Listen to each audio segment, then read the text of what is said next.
What is going on, guys? My name is Dimitri and welcome back to my YouTube channel. Coconut milk's good in coffee. In this one, I'm going to break down for you guys how to use Notion formulas from a basic standpoint, Notion formulas 101, if you will. So without further ado, let's dive into my Notion workspace and show you guys how to get working with some formulas. All right, so let's dive right into some Notion formulas here. So Notion, there are various parts of what formulas are made up of. They are made up of constants, operators, and functions. So let's make a table view to showcase exactly what these are for you guys. Make it full width, because why not? So if we go into a property here and change this guy to a formula, we can see what we're working with. Let's make a little placeholder. So if we go in here and then edit formulas, we can see constants are the either E, PI, true or false situations. So these are like the base of the different parts of the equation here. And then operators are things like if, add, subtract, are like kind of the changes to said function. And then, then there's function, which is a whole nother thing in itself. And I'm gonna dive into all of these in this video. So there's like the very basic operators. So we can do stuff like subtraction here, but we can literally do math here, like 5 minus 3, right? And it'll give you 2, right? So we can do something like add 1, 3, and then hit enter, and it'll do the math here. So we can add or subtract or multiply different properties and stuff, as well as like create a not or an equals, and we can do different things in here. So let me give you some examples. So if we, for example, made a property number here, so it's like 1, this number 1, and then we made another one here. So then if I put 3 and 4. So if we want to take these two properties I made, so a number 1 and a number 2, we can just literally click this, multiply this, then press enter, and 4 times 3 would occur, which is a very basic part of the operator here. So if we want to do like a basic thing here, so we have like a gross income, right? So we can have this formula essentially be gross income or net income. So we can have this one be revenue. This one could be cost of goods sold, right? So if we have this guy be revenue, say it's like $100,000, and then this one is like the cost of goods was $80,000.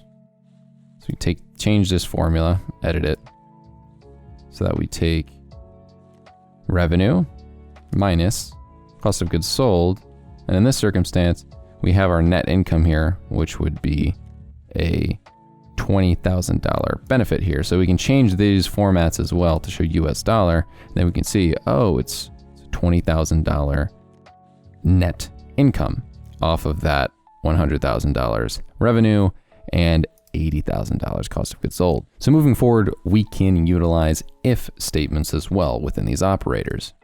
So a true false statement would essentially have something like, okay, if it's true, this shows up. If not, this other thing shows up. It gives you 2 options for said operator. So then we can do something like this. If 10 is bigger than 2, then we can put a true. And then we have to add another comma here. And if it's not bigger than that number, then we put another. So after the comma, we put the second part of the function. So this is like, if 10 is bigger than 2, true. If not, it's the comma there, false. So it's gonna show true because 10 is obviously bigger than 2. So you can do something very obviously complex with something like that if we wanted to have, if a certain function is greater than a certain number, or if a certain property is greater than a certain number, then we can show that, like, I don't know, maybe it's hitting a net positive return on ad spend or something like that. It's a nice function setup here. I think if functions are good in general, but in Notion, that's actually not that bad. So moving forward to functions here, I'm gonna make another property. So these functions are essentially a bunch of different mathematical functions that are kind of preset. So we can see concatenation, joins, slice. This is kind of similar to a lot of your different functions that you have in something like Excel or Google Sheets. And we can kind of use something like this to make the data move in a way that we want to. An example here would be something like we can do a length and put like dog and it would show us 3, right? Press enter here. It's going to show us 3 because it's like the length of how long the word dog is. Now you can obviously do something like, okay, what's the length of what's within a property? So if we take something like a text example, I like pie. Let's change this function to the length of text example. Or sorry, the length of, put a little parentheses there. We can have the function show that it's 10 because as we can see here, this is 10 characters. Now, if I just put text example, it would be taking like literally the length of text example, but this is the different part here. You want to make sure you do the properties before you do stuff like that. So let's start working with date functions. These are something that really work well in Notion and are very nice to have as well. So if we go into edit formulas here, the different date functions that exist are from timestamp, date add, date subtract, date between, format date, all these sort of things.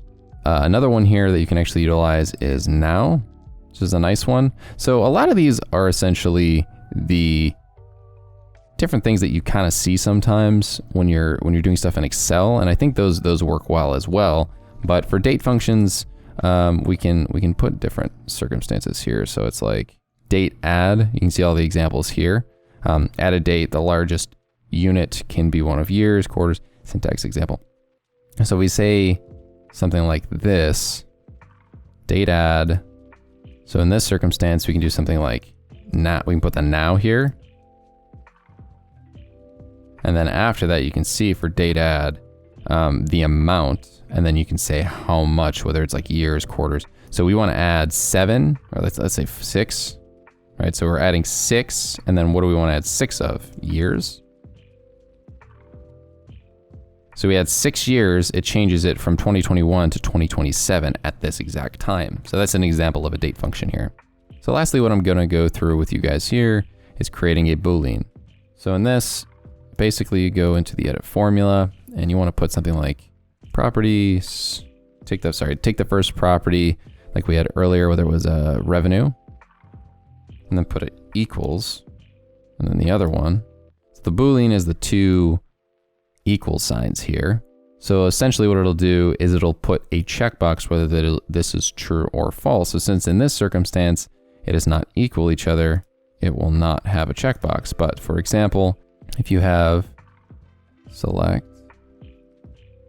done, then for the checkbox, we could put a Boolean to where